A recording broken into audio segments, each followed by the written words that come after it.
Hello students, dear listeners, NKT YouTube channel में आज आपका बहुत बहुत स्वागत है। और आज के टॉपिक स्टार्ट करने के पहले मैं आपको बता दूं कि आपका इतना स्नेह मिला है यूट्यूब चैनल को, इतना आपने प्यार दिया है कि आप इसको इतना बड़ा चैनल एक तरह से बना दिया है यूट्यूब पर, और इसकी लोकप्रियता बहुत तेज़ी से आगे बढ़ रही है।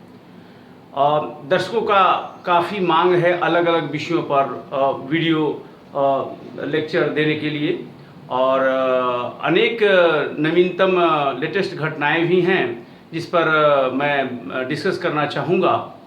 एक जो डिमांड आ रही है स्टूडेंट की तरफ से, कॉमन सिटीजन्स के भी तरफ से, वो ये डिमांड है कि जो आजकल के न्यूज़पेपर में अगर आप देखें तो एक बात लगातार आ रही है कि फाइनेंशियल मार्केट में काफ़ी अफरा तफरी मची हुई है। जो वित्तीय बाजार है वो संकट के दौर से गुजर रहा है। कैपिटल मार्केट की स्थिति बहुत ही खराब है। साथ में जो मार्केट है स्टॉक एक्सचेंज, वो काफ़ी धड़ाम से गिर रहा है। और कोरोना वायरस भी एक बहुत बड़ा इसमें असर हो रहा है। आप जानते हैं इकोनॉमी किस तरह से ग्लोबल रिसेशन की ओर मूव कर चुकी है। और आज का टॉपिक दर्शकों के डिमांड और जो ग्लोबल इकोनॉमी में जो रिसेशन आया है, जो फाइनेंशियल मार्केट में हलचल मची हुई है, उसी पर आधारित है। बंधुगण, आज हम डिस्कस करने जा रहे हैं एक अत्यंत ही महत्वपूर्ण टॉपिक जो civil services public service commission के लिए बहुत महत्वपूर्ण है, और साथ में कॉमन सिटीजन्स को भी एक बहुत महत्वपूर्ण ये टॉपिक लगेगा कि आखिर फाइनेंशियल मार्केट होता क्या है, इसको कंपोनेंट्स क्या हैं, और किस तरह से शेयर्स की ट्रेडिंग होती है, प्राइमरी मार्केट क्या है, सेकेंडरी मार्केट क्या है। इन संपूर्ण विषयों पर आज हम आप सबों के बीच में चर्चा करने जा रहे हैं। इस टॉपिक के अंत तक आप लोग बने रहिएगा। और पुनः मैं एक बार कहूँगा कि अगर यह टॉपिक आपको अच्छा लगता है तो इसे ज़रूर लाइक कीजिए और इसे ज़रूर सब्सक्राइब कीजिए, और इससे आप इस टॉपिक के बारे में आपका एक कमेंट भी मैं इनवाइट करना चाहूँगा। आप हमेशा इस पर अपना कमेंट यूट्यूब पर दे सकते हैं। तो आज के टॉपिक फाइनेंशियल मार्केट के बारे में हम चर्चा करने जा रहे हैं। आप जानिए कि फाइनेंशियल मार्केट क्या होता है। फाइनेंशियल मार्केट यानी इसे कहते हैं वित्तीय बाजार। हिंदी मीडियम और इंग्लिश मीडियम दोनों स्टूडेंट्स के लिए यह हमारा चैनल इक्वली इंपॉर्टेंट है। हम दोनों को इक्वल महत्व देते हैं, हिंदी माध्यम के विद्यार्थियों के लिए, इंग्लिश माध्यम के विद्यार्थियों के लिए। अब आपको ये जानना जरूरी है कि आखिर फाइनेंशियल मार्केट क्या होता है। तो फाइनेंशियल मार्केट में जो दो मेन एक्टिविटी हो रही है वो है बाइंग की, यानी यहाँ खरीद हो रही है, और यहाँ पर क्या हो रही है, सेलिंग भी हो रही है। बाइंग भी हो रही है और सेलिंग भी हो रही है, यानी क्रय भी यहाँ पर हो रहा है और यहाँ पर विक्रय भी हो रहा है। यही है फाइनेंशियल मार्केट। अब क्वेश्चन है किस चीज का क्रय हो रहा है, किस चीज का विक्रय हो रहा है, तो इसका उत्तर है फाइनेंशियल इंस्ट्रूमेंट्स का। फाइनेंशियल इंस्ट्रूमेंट्स का यहाँ पर खरीद हो रहा है, और यहाँ पर जो सिक्योरिटीज है उसका खरीद बिक्री हो रहा है। फाइनेंशियल इंस्ट्रूमेंट अलग अलग हैं, मैं बाद में इस पर डिस्कस करूंगा। फाइनेंशियल इंस्ट्रूमेंट में डेब्ट भी है। फाइनेंशियल इंस्ट्रूमेंट में आपका बॉन्ड आ जाएगा, शेयर आ जाएगा, इक्विटी आ जाएगा, और लॉन्ग टर्म डेब्ट, शॉर्ट टर्म डेब्ट सारे आ जाते हैं। इसके अलावा जितने भी सिक्योरिटीज हैं वो सब आ जाते हैं। डिवेंचर इसमें आ जाएंगे, मनी मार्केट इंस्ट्रूमेंट आ जाएगा, कॉल मनी मार्केट इंस्ट्रूमेंट आ जाएगा, सारे इसमें है। तो इन्हीं फाइनेंशियल इंस्ट्रूमेंट और सिक्योरिटीज की बाइंग हो रही है, खरीद बिक्री हो रही है। किसमें? Financial market. Obviously financial market एक बड़ा क्षेत्र है अर्थव्यवस्था के लिए, वैश्विक अर्थव्यवस्था के लिए, जिसे समझना बहुत ही महत्वपूर्ण है। अब ये जाने कि फाइनेंशियल मार्केट भी तीन तरह का है। इसका कंपोनेंट एक तरह से अगर आप देखें, एक फाइनेंशियल मार्केट का कंपोनेंट है जिसे कहते हैं मनी मार्केट। मनी मार्केट है एक। मनी मार्केट को कहते हैं मुद्रा बाजार। मुद्रा बाजार फाइनेंशियल मार्केट का एक कंपोनेंट है। फाइनेंशियल मार्केट का जो दूसरा कंपोनेंट है उसको कहा जा रहा है कैपिटल मार्केट। कैपिटल मार्केट यह भी फाइनेंशियल मार्केट का कंपोनेंट है, इसको कहते हैं पूंजी बाजार। और जो तीसरा कंपोनेंट है वो है कमोडिटी मार्केट। कमोडिटी मार्केट, जहां पर प्राइमरी जो कमोडिटीज है, रॉ मटेरियल है, उसका यहां पर खरीद और बिक्री हो रहा है। और एक चौथा जो है वो है प्रोडक्ट मार्केट, यहां पर फिनिश्ड प्रोडक्ट हैं।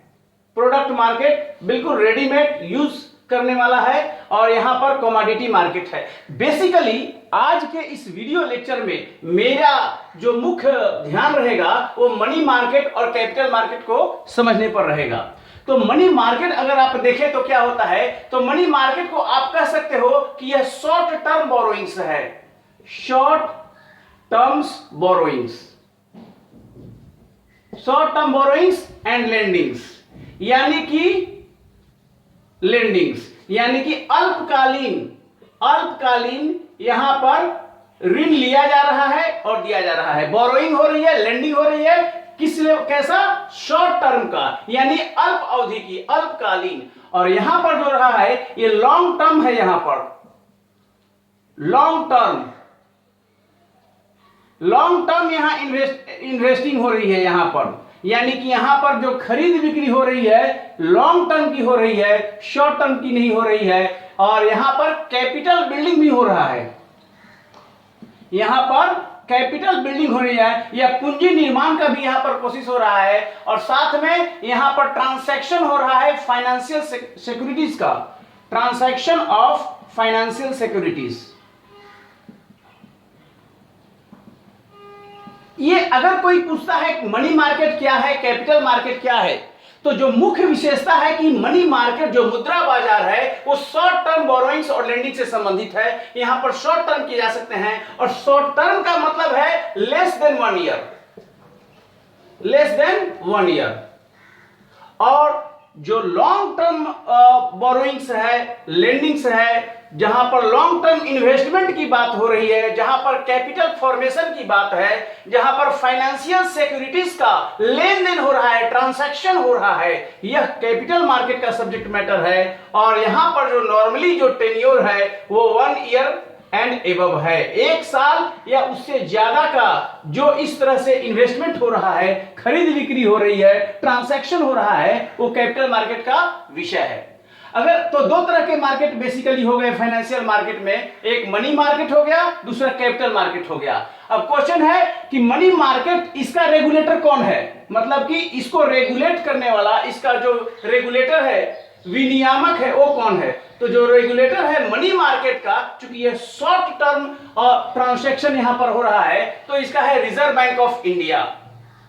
भारतीय रिजर्व बैंक मनी मार्केट का रेगुलेटर है। और आपको पता है रिजर्व बैंक की स्थापना reserve bank of India act, RBI act के तहत हुई है, और यह 1934 का एक्ट है, 1934 एक्ट। आपको जानकारी के लिए मैं बता दूं कि भारतीय रिजर्व बैंक की स्थापना गवर्नमेंट ऑफ इंडिया एक्ट 1935 के तहत हुई, और इसकी स्थापना बेसिकली पहले ही हो गई थी 1934 एक्ट के, लेकिन बाद में इसको गवर्नमेंट ऑफ इंडिया एक्ट का हिस्सा बना लिया गया था, तो उसी का यह ऑफ स्क्रीन है, गवर्नमेंट ऑफ इंडिया एक्ट 1935।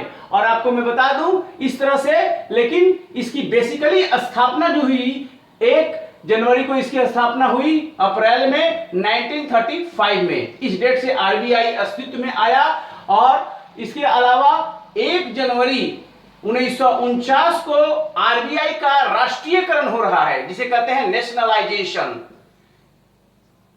स्वतंत्रता के बाद रिजर्व बैंक ऑफ इंडिया का नेशनलाइजेशन हो गया। आपको जानकारी है कि जो भारत का भारतीय रिजर्व बैंक है वो बैंकों का बैंक है, बैंकर्स बैंक है, करेंसी नोट का यह प्रिंटर है, और पूरा इस तरह का रेगुलेटर है। कंप्लीट बैंकिंग सिस्टम का, जितने भी बैंकिंग सिस्टम है उसका ये फाइनल रेगुलेटर है, फाइनल अथॉरिटी है, इस तरह से। तो ये आरबीआई के बारे में हुई, जो कि मनी मार्केट का रेगुलेटर है। अब क्वेश्चन है कि जो कैपिटल मार्केट है, जो पूंजी बाजार है, जहां पर लॉन्ग टर्म और ट्रांसैक्शन का काम हो रहा है, इसका रेगुलेटर सेबी है, security and exchange board of India, security and exchange board of India.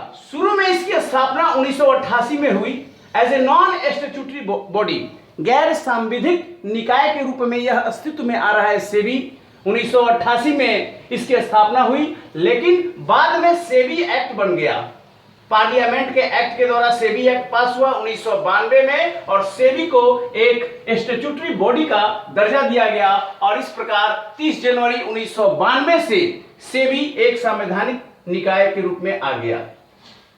तो ये बेसिकली आरबीआई और सेबी जो दो नियामक हैं, एक मनी मार्केट का नियामक है, रेगुलेटर है, एक कैपिटल मार्केट का नियामक है, इसके बारे में थोड़ी सी डिटेल्स हमने बताने का प्रयास किया। अब इसके बाद मैं ये आपको बता दूं कि इसके पार्टिसिपेंट्स कौन है, दोनों बाजार में कौन लोग भागीदार हैं, स्टेक होल्डर्स कौन है। अगर आप देखें मनी मार्केट का, तो मनी मार्केट का जो भागीदार है वो कॉमर्शियल बैंक्स है, क्योंकि बैंकों के माध्यम से शॉर्ट टर्म में हो रहा है, कॉमर्शियल मार्केट यहां पर हो रहा है।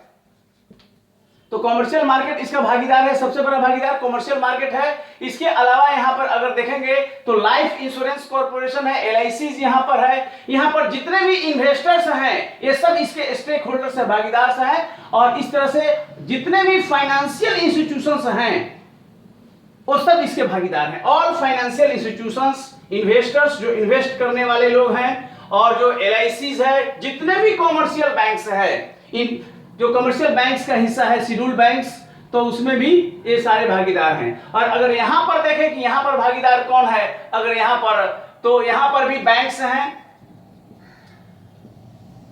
पूंजी बाजार में भी बैंक की बड़ी भूमिका है। यहां पर भी इन्वेस्टर्स हैं, आपको पता है कि यहां पर भी निवेश किया जा रहा है, शेयरों की खरीद बिक्री हो रही है। इसके अलावा यहां पर जितने भी फंड हैं, for example mutual fund capital market का ये विषय है, यहां पर भी ये काम हो रहा है। इसके अलावा यहां पर एलआईसीज हैं, और इसके अलावा अदर स्टॉक होल्डर्स हैं। तो दोनों के भागीदार भी अलग अलग हैं, मनी मार्केट के और कैपिटल मार्केट के, आपको ये मैं बता दूं।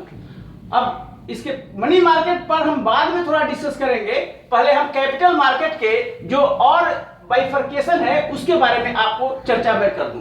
तो कैपिटल मार्केट में अगर आप देखें तो कैपिटल मार्केट का पुनः दो हिस्सा बन जाता है। कैपिटल मार्केट आगे चलकर जो पूंजी बाजार है वो दो हिस्सा में बढ़ जाता है। एक को कहते हैं फाइनेंशियल इंस्टीट्यूशन यानी वित्तीय संस्थान यहां पर है। वित्तीय संस्थान की भूमिका फंड मोबिलाइजेशन में बहुत अहम है, क्योंकि ये डेब्ट प्रदान करते हैं, ऋण प्रदान कर रहे हैं, फंड मोबिलाइजेशन इनका काम है। तो ये इस तरह से वित्तीय जितने भी यहाँ पर फाइनेंशियल इंस्टीट्यूशन है। अब कौन कौन से फाइनेंशियल इंस्टीट्यूशन है, तो जितने भी कॉमर्शियल बैंक्स हैं ऑफ कोर्स यहाँ पर आ जाएंगे, ऑल कॉमर्शियल बैंक्स यहाँ पर इसका हिस्सा है। इसके अलावा जितनी भी बैंकिंग इंस्टीट्यूशंस हैं plus non banking financial institutions सब आ जाएंगे, फाइनेंशियल इंस्टीट्यूशन सारा आ जाएगा, और plus all India financial institutions. मेरा कहने का मतलब है कि जितने भी बैंकिंग इंस्टीट्यूशंस हैं, चाहे वो फाइनेंशियल इंस्टीट्यूशन है, चाहे वो बैंकिंग इंस्टीट्यूशन हो या फिर नॉन बैंकिंग फाइनेंशियल इंस्टीट्यूशंस, ये सब इसका हिस्सा है। ये इसका कॉमर्शियल बैंक्स का पार्ट हो जाता है, और साथ में ऑल इंडिया फाइनेंशियल इंस्टीट्यूशन, और इसमें आ जाता है जैसे नाबार्ड। ऑल इंडिया फाइनेंशियल में कौन कौन आएगा, नाबार्ड आएगा। आपका नाबार्ड बहुत ही इंपॉर्टेंट है एग्रीकल्चर के लिए, यह लोन देता है, 1982 उसके लिए है और इसकी स्थापना हुई है। इसके अलावा एक्सपोर्ट इंपोर्ट बैंक है, EXIM bank, export import banks, EXIM bank, ये भी स्टैट्यूटरी बॉडी है भारत सरकार की, 1982 में इसकी भी स्थापना हुई। यह भी ऑल इंडिया फाइनेंशियल इंस्टीट्यूशंस है। और इसके अलावा जैसे नेशनल हाउसिंग बैंक है, नेशनल हाउसिंग बैंक है, यह भी एक तरह से फाइनेंशियल इंस्टीट्यूशन है आपके देश में। तो नेशनल हाउसिंग बैंक की अपना 1988 में हुई है एक तरह से। और इसके अलावा आपका जो सिडबी है, सिडबी भी ऑल इंडिया फाइनेंशियल इंस्टीट्यूशंस में आता है, सिडबी। तो सिडबी की स्थापना 1990 में हुई है एक तरह से, 1990 में। तो ये सब आपका फाइनेंशियल इंस्टीट्यूशंस है जिनका काम है डेब्ट देना, इस तरह से डेब्ट ट्रांसैक्शन है, फंड मोबिलाइजेशन का काम है। ऑल कमर्शियल बैंक्स है, फाइनेंशियल इंस्टीट्यूशंस है, बैंकिंग इंस्टीट्यूशंस है, नॉन बैंकिंग फाइनेंशियल इंस्टीट्यूशन है, और ऑल इंडिया फाइनेंशियल इंस्टीट्यूशंस जो ये चार हैं, ये सब इस फाइनेंशियल इंस्टीट्यूशंस का हिस्सा है जो कि कैपिटल मार्केट है। ये कैपिटल मार्केट को सपोर्ट कर रहा है फंड मोबिलाइजेशन में। नाउ फाइनेंशियल इंस्टीट्यूशन के अलावा जो दूसरा मार्केट है, इसको यहां पर कहते हैं सिक्योरिटी मार्केट। यानी सिक्योरिटी मार्केट जो है फाइनेंस कैपिटल मार्केट का हिस्सा है। कैपिटल मार्केट का दो हिस्सा, एक फाइनेंशियल इंस्टीट्यूशंस और दूसरा सिक्योरिटी मार्केट। इसको कहते हैं प्रतिभूति बाजार। प्रतिभूति बाजार वह बाजार है जहां पर शेयर का, इक्विटी का, बॉन्ड का, डिवेंचर का ट्रांसैक्शन हो रहा है ना। सिक्योरिटी मार्केट इस तरह से आपके है। अब ये सिक्योरिटी मार्केट का भी दो हिस्सा है, अगर आपके समझें इसको एक बार अच्छे ढंग से समझ लेना है कि सिक्योरिटी मार्केट क्या है। सिक्योरिटी मार्केट कैपिटल मार्केट का हिस्सा है, कैपिटल मार्केट फाइनेंशियल मार्केट का हिस्सा है। सिक्योरिटी मार्केट का भी दो हिस्सा है, एक को कहते हैं प्राइमरी मार्केट और दूसरे को कहते हैं सेकेंडरी मार्केट। प्राइमरी मार्केट और दूसरे को कहते हैं सेकेंडरी मार्केट। ये दोनों मार्केट सिक्योरिटी मार्केट के प्रकार हैं, सिक्योरिटी सेकेंडरी मार्केट। यानी यह प्राथमिक बाजार है, प्राथमिक बाजार, और यह जो है सेकेंडरी मार्केट है जिसको कहा जाता है द्वितीयक बाजार। Now two types of market with in the security market. अब प्राइमरी मार्केट है और सेकेंडरी मार्केट है। इन दोनों के भी अंतर को समझने की आवश्यकता है क्योंकि दोनों दो तरह के मार्केट हैं, दो तरह के ट्रांसैक्शन होता है। आपको मैं बता दूं प्राइमरी मार्केट क्या है, तो यहां पर फर्स्ट हैंड डीलिंग है, first hand dealing of newly issued security, newly issued security. यानी यहां पर फॉर एग्जांपल मैं आपको बता दूं एग्जांपल के तौर पर, जैसे कि रिलायंस इंडस्ट्रीज है। अगर रिलायंस इंडस्ट्रीज शेयर बेच रही है और शेयर बेच रही है कंपनी के द्वारा, दैट इज, तो ये फर्स्ट हैंड डीलिंग कौन करेगा, बाय कंपनी। कंपनी जो इशू कर रही है शेयर, और वो कंपनी कौन ले रहा है, आप हम सब कोई ले रहे हैं, यानी कि हम लोग इन्वेस्ट कर रहे हैं, इन्वेस्टर हैं। यानी कंपनी के द्वारा सीधे सीधे इन्वेस्टर को शेयर दिया जाना फर्स्ट हैंड डीलिंग है। इसको कहते हैं first hand dealing of newly issued security. यह प्राइमरी मार्केट का विषय है और इसको कहा जाता है public issue, public issue pi. तो पीआई क्या होता है, पीआई में शेयर का ट्रांसैक्शन हो रहा है, कंपनी के द्वारा सीधे सीधे इन्वेस्टर को यहां पर शेयर दिया जा रहा है। इन्वेस्टर है या जो भी लेंडर है उसको शेयर दिया जा रहा है। फॉर एग्जाम्पल हमारे आपके पास वो शेयर आ गया, या कोई फाइनेंशियल इंस्टीट्यूशन के पास कंपनी ने शेयर किसी फाइनेंशियल इंस्टीट्यूशन को बेच दिया या हमको बेच दिया, और हमने फिर इस शेयर को किसी और को दे रहे हैं हम, यानी कि issued share are resold, issued shares are resold. यानी एक बार जो शेयर इशू हो गया उसको पुनः बेचा जा रहा है, इसको कहते हैं सेकेंड हैंड डीलिंग। ये फर्स्ट हैंड नहीं हुआ, ये सेकेंड हैंड डीलिंग हुआ। Second hand dealing secondary market का विषय है, ये इंपॉर्टेंट है जाना। यानी प्राइमरी मार्केट में फर्स्ट हैंड डीलिंग, या फर्स्ट टाइम शेयर जारी किया जा रहा है कंपनी के द्वारा इन्वेस्टर को, लेंडर को, और यह पब्लिक इशू कहलाता है। यही शेयर जब मार्केट में सेकेंड पर्सन से थर्ड पर्सन को जा रहा है, यानी कि जब ये सेकेंड हैंड डीलिंग हो रहा है, इशूड शेयर आर रीसोल्ड, तब उसको कहा जाता है कि यह द्वितीयक बाजार का विषय है, सेकेंडरी मार्केट का विषय है। अब यह देखना होगा कि यह होता कैसे है एक तरह से। तो प्राइमरी मार्केट में तो सीधे सीधे कंपनी के द्वारा शेयर किया जा रहा है, ये हम लोगों ने क्लियर कर दिया कि प्राइमरी मार्केट में कैसे होता है फर्स्ट हैंड डीलिंग, ये होता है पब्लिक इशू आ रहा है, और जिस रेट पर ये दे रहा है शेयर पब्लिक को दे रहा है या फिर इंस्टीट्यूशंस को दे रहा है, उसको कमिंग आउट प्राइस कहते हैं। कमिंग आउट प्राइस जिस रेट पर देता है, इसमें भी दोनों हैं, इसमें भी डेब्ट भी दे रहा है और इसमें बॉन्ड भी दे रहा है, दोनों। यानी प्राइमरी मार्केट में बॉन्ड शेयर के अलावा डेब्ट भी है कंपनी के द्वारा, इस तरह से दोनों काम किया जा रहा है, बॉन्ड भी है, शेयर भी है, दोनों बॉन्ड, शेयर और डेब्ट तीनों का ये सब काम हो रहा है। इसके अलावा अगर आप देखें जो सेकेंडरी मार्केट का विषय है, तो सेकेंडरी मार्केट में इशूड शेयर आर रीसोल्ड, तो ये काम भी दो तरीका से हो रहा है। एक को कहते हैं through stock exchange, through stock exchange. Stock exchange आपने नाम सुना होगा, जैसे बॉम्बे स्टॉक एक्सचेंज, जैसे नेशनल स्टॉक एक्सचेंज, जैसे रीजनल स्टॉक एक्सचेंज, ये सब स्टॉक एक्सचेंज हैं। तो जो सेकेंड हैंड डीलिंग है, जो सेकेंडरी मार्केट का सब्जेक्ट है, वो स्टॉक एक्सचेंज के थ्रू होता है। बॉम्बे स्टॉक एक्सचेंज हो गया, नेशनल स्टॉक एक्सचेंज होगा, रीजनल स्टॉक एक्सचेंज होगा, जिसका नियामक जो है, रेगुलेटर है, सेबी है। तो ये स्टॉक एक्सचेंज के थ्रू होता है। और एक दूसरा होता है जो स्टॉक एक्सचेंज के थ्रू नहीं होता है बल्कि उससे बाहर होता है, इसको बोलते हैं over the counter. Over the counter, ये स्टॉक एक्सचेंज के थ्रू सेकेंड हैंड डीलिंग यहां नहीं हो रहा है, इसको कहते हैं ऑफ एक्सचेंज। इसको क्या बोलते हैं? Off exchange transaction. ये second hand dealing stock market के ना होकर ये पर्सन टू पर्सन हो रहा है। जैसे हमको मिला, हमारे पास शेयर है रिलायंस का और हमने आपको बेच दिया, यानी कि स्टॉक एक्सचेंज में बिना गए हुए हमने सीधे आपको बेच दिया। पर्सन टू पर्सन एक तरह से जो हुआ वो ओवर द काउंटर हुआ, ऑफ एक्सचेंज हुआ। और जो स्टॉक एक्सचेंज के थ्रू जो हो रहा है यहां पर, यह जो है ये एक तरह से स्टॉक एक्सचेंज की भूमिका हो जाती है। उसका अपना रेट है पर डे का। Bombay stock exchange, national stock exchange, regional stock exchange, इसके माध्यम से ये सिक्योरिटी का एक्सचेंज हो रहा है। अब यहां पर जो सेकेंडरी मार्केट है, यहां पर भी दोनों है। जैसे मैंने बताया प्राइमरी मार्केट में डेब्ट है, बॉन्ड और शेयर है, तो यहां पर भी ये चीजें हैं, यानी कि ये आइटम है, सिक्योरिटी है। सिक्योरिटी में सब आ जाता है, ध्यान रखिएगा। सिक्योरिटी में आपका बॉन्ड आ जाएगा, शेयर आ जाएगा, इक्विटी आ जाएगा, ये सब आ जाता है सिक्योरिटीज में। तो एक तरह से, और ये डेब्ट हो जाएगा आपका, यानी कि यह जो डेब्ट हो गया और साथ में सिक्योरिटीज हो गया, दोनों का हो गया।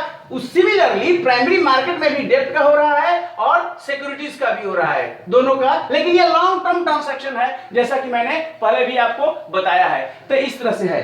अब ये जो स्टॉक एक्सचेंज में जो शेयर्स हैं लिस्टेड, अब इसमें दोनों तरह के हैं। इसमें लिस्टेड शेयर्स भी हैं और नॉन लिस्टेड शेयर, दोनों तरह के इसमें शेयर्स हो रहे हैं। लिस्टेड शेयर और नॉन लिस्टेड शेयर दोनों तरह का इसमें सब हो रहा है। तो यह जो है प्राइमरी मार्केट हो गया, फर्स्ट हैंड डीलिंग, जो कंपनी डायरेक्ट शेयर दे रही है, उसमें कोई इंस्टीट्यूशंस खरीद रहा है, पब्लिक खरीद रही है, इसलिए इसको पब्लिक इशू कहा जा रहा है। और उसके बाद उस खरीदे हुए शेयर को पुनः मार्केट में बेचा जा रहा है, वो सेकेंडरी मार्केट हुआ। ये सेकेंड हैंड डीलिंग है जो स्टॉक एक्सचेंज के थ्रू हो रहा है। और कुछ नाम जैसे स्टॉक एक्सचेंज में Bombay stock exchange, national stock exchange, regional stock exchange हुआ। और कुछ सेकेंड हैंड डीलिंग हो रही है जो स्टॉक एक्सचेंज के थ्रू ना होकर या ऑफ एक्सचेंज ट्रांजैक्शन हो रहा है, यानी कि आपस में पर्सन टू पर्सन एक तरह से इस तरह से हो रहा है, बिटवीन टू पर्सन्स। तो एक तरह से ये हुआ।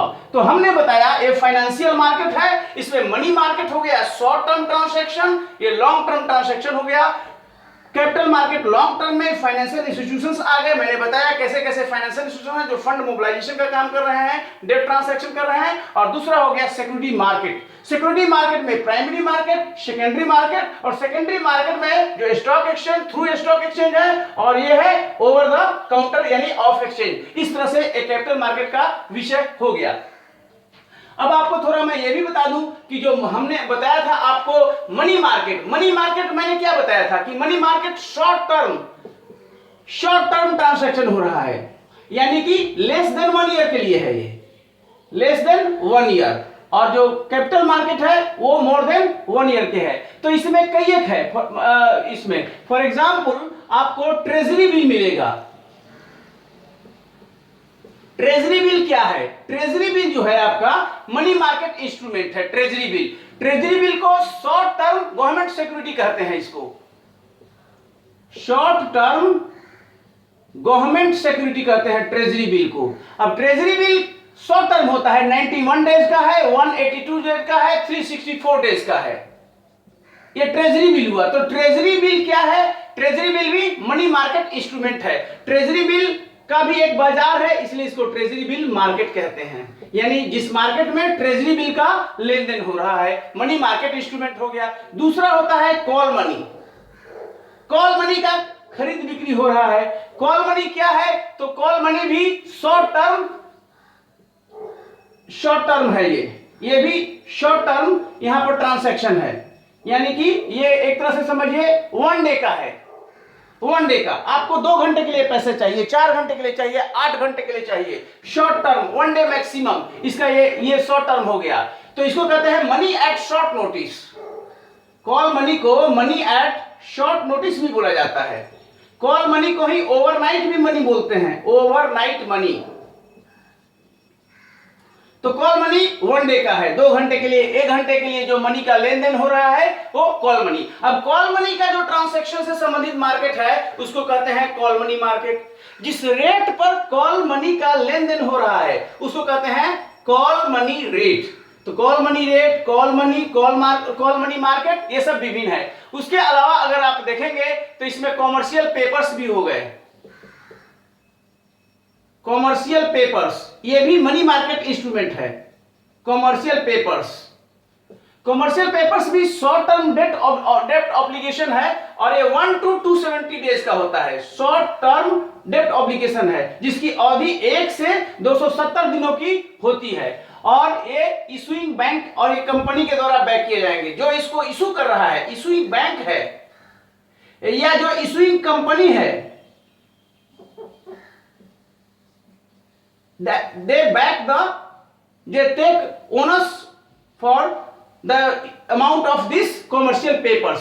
so इस तरह से कॉमर्शियल पेपर्स इशू किया जा रहा है और ये लार्ज कॉर्पोरेट के द्वारा ये सेल किया जा रहा है, लार्ज कॉर्पोरेट के द्वारा ये सेल किया जा रहा है। But these are highly unsecured डेब्ट इंस्ट्रूमेंट। इसके अलावा सर्टिफिकेट ऑफ डिपॉजिट है, certificate of deposit, COD। Certificate of deposit क्या है? तो सर्टिफिकेट ऑफ डिपॉजिट भी लाइक प्रोमिसरी नोट्स है, जैसे आपका करेंसी नोट्स हुआ।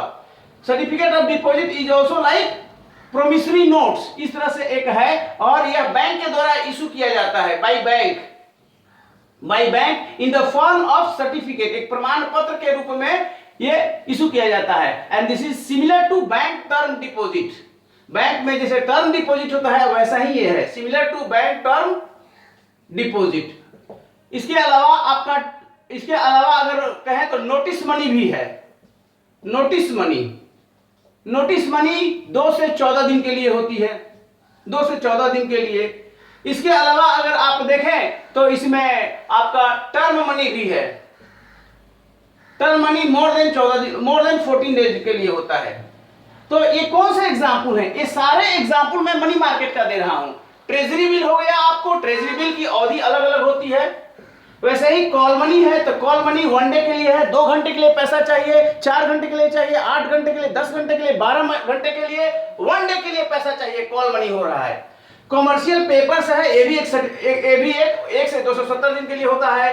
सर्टिफिकेट ऑफ डिपॉजिट है, प्रोमिसरी नोट्स है, एक तरह से ये भी टर्म डिपॉजिट के जैसा है, इशूइंग बैंक के द्वारा। नोटिस मनी 2 से 14 दिन के लिए है, टर्म मनी। यानी कि ये जो मनी मार्केट इंस्ट्रूमेंट है, ये सब जो एग्जांपल मैंने दिया है जो कि लेस देन 1 ईयर का ये सब होता है और एक तरह से शॉर्ट टर्म ट्रांजैक्शन के ये सब विविध इंस्ट्रूमेंट है। बंधुगण, आप अपने कमेंट जरूर बताइएगा कि आज जो फाइनेंशियल मार्केट का अंडरस्टैंडिंग है आपको कैसा लगा। फाइनेंशियल मार्केट में मनी मार्केट, कैपिटल मार्केट और जो कमोडिटी मार्केट है इसके बारे में भी मैं बता दूं तो यहां पर जो रॉ मटेरियल है आपका, ये प्राइमरी मार्केट का विषय है। कमोडिटी मार्केट प्राइमरी मार्केट का विषय है, जैसे ऑयल हुआ, जैसे कॉफी हुआ, और ये फिनिश्ड गुड्स है। जो प्रोडक्ट मार्केट है ये फिनिश्ड गुड्स है, ये एक तरह से आपका मैन्युफैक्चर्ड आइटम है, मैन्युफैक्चर्ड है। अब इसमें भी रिटेल है, आपका रिटेल है और इसमें भी होलसेल है, होलसेल है, इसमें भी रिटेल है। कमोडिटी मार्केट में इसमें भी होलसेल है। कमोडिटी मार्केट मतलब केवल रॉ मटेरियल जो फिनिश्ड गुड्स नहीं है, और जो फिनिश्ड गुड्स है वो प्रोडक्ट मार्केट का विषय, यह भी मार्केट है। कमोडिटी मार्केट का भी जो रेगुलेटर है सेबी है, इस तरह से है। और जो प्रोडक्ट मार्केट है फाइनेंस मिनिस्ट्री उसको डिफरेंट चैनल में रेगुलेट करती है, इन्फ्लेशन को रेगुलेट करती है।